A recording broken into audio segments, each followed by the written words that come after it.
My son called my fiancé a pathetic old man in front of 200 wedding guests. He threw wine in his face and stormed out, vowing to destroy our marriage.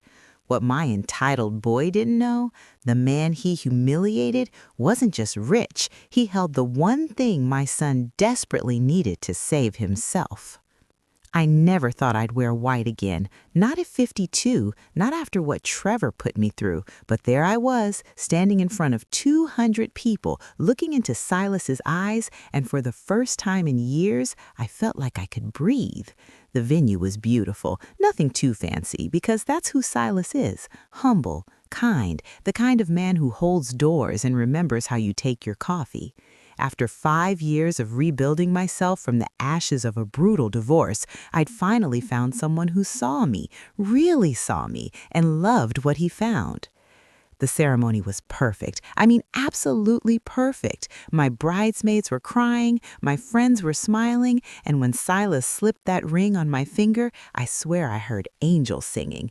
We made it through the vows without me ugly crying too much, and everyone moved to the reception hall. The music was playing, the food was incredible, and I was floating on pure happiness. That's when I saw him, Malik, my son, walking in late, his tie loose, his eyes red and angry. My stomach dropped. I knew that look. I'd seen it before, usually right before he threw one of his tantrums.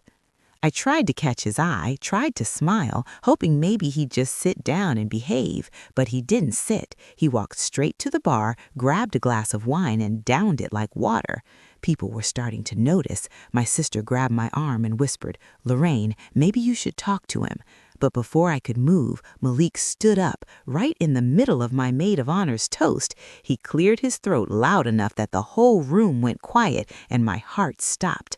I saw Silas tense beside me, his hand finding mine under the table. And then my son opened his mouth, and my perfect day shattered into a million pieces. Looking back, I should have seen it coming. Malik had been spoiled rotten since birth, and I take full responsibility for that. His father, Trevor, made sure our son never wanted for anything.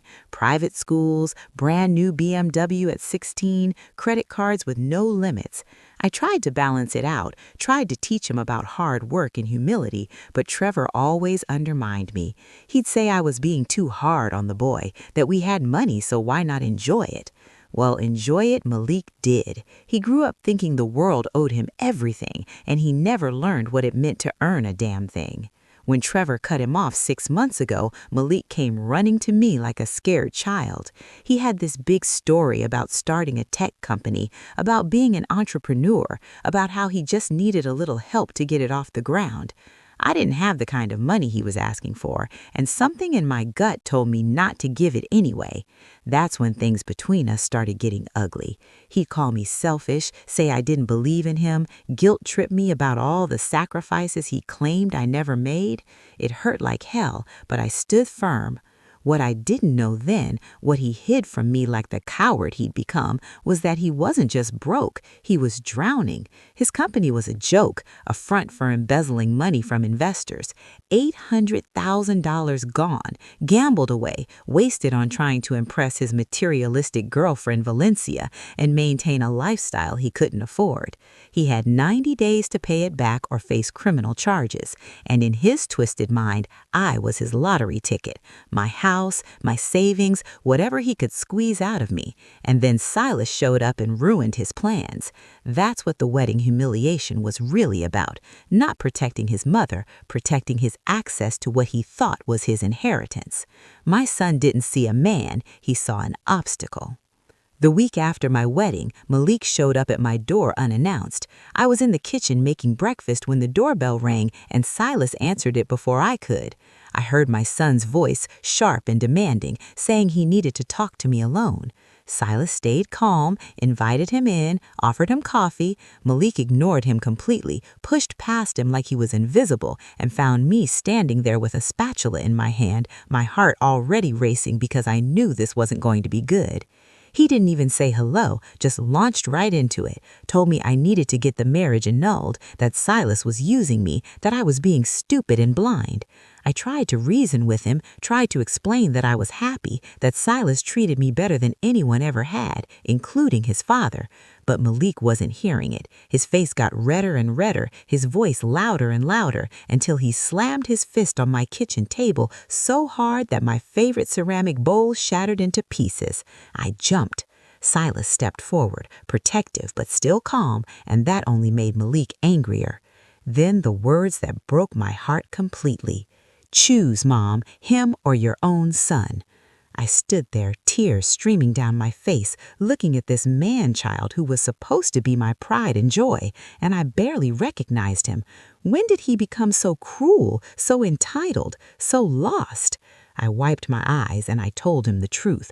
I said I'd already chosen. I chose my happiness, something he clearly knew nothing about.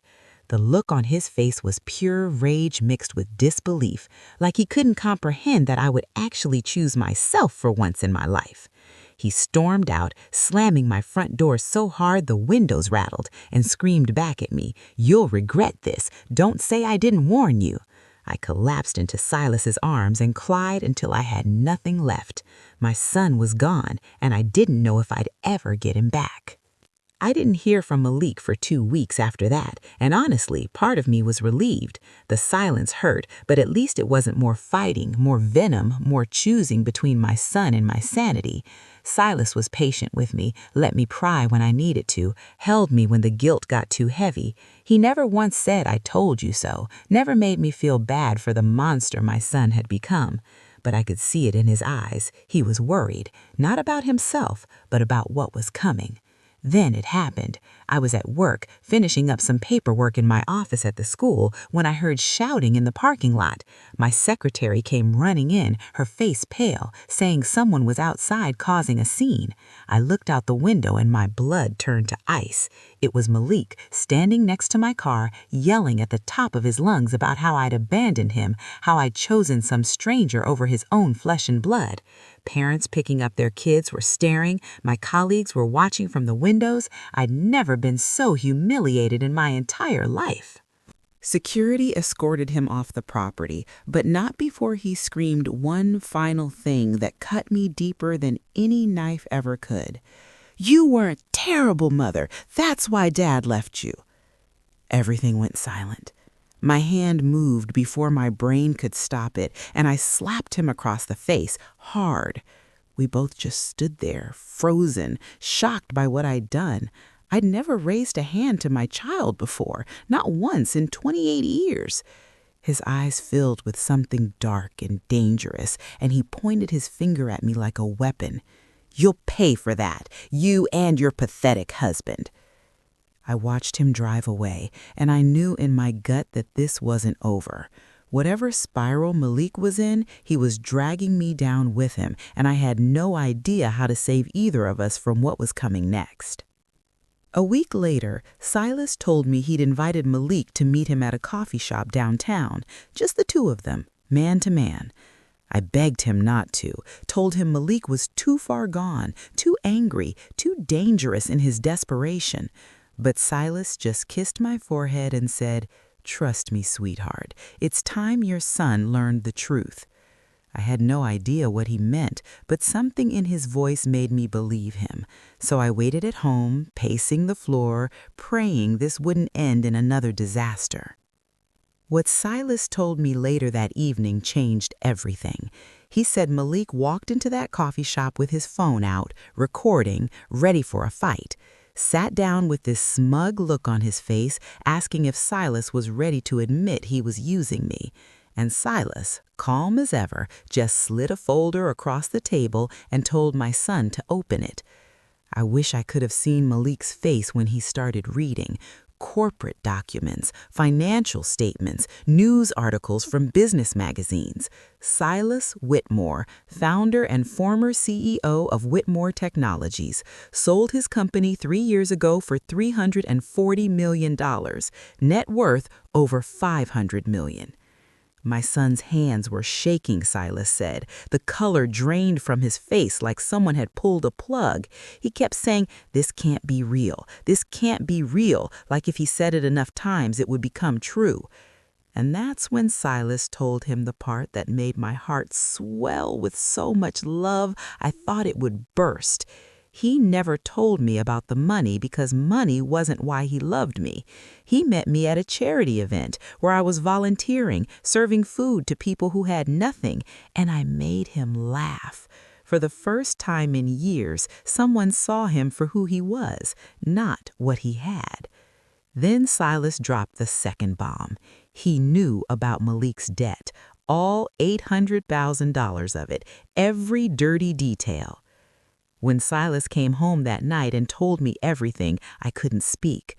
I just sat there on our couch listening to him explain how one of Malik's investors was his former business partner, how the man had reached out hoping Silas could help, how my husband had known about my son's crimes for weeks and never said a word. He'd been protecting me from the pain of it, carrying that burden alone. And then he told me about the deal he'd offered Malik, and I broke down crying all over again. Silas could make the legal trouble disappear with one phone call, but Malik had to earn his redemption. A public apology to me, genuine and from the heart. A full year working entry-level at one of Silas's companies for minimum wage, therapy, financial counseling, and every single penny of that $800,000 paid back through his own labor, no matter how long it took. No shortcuts, no handouts beyond saving him from prison.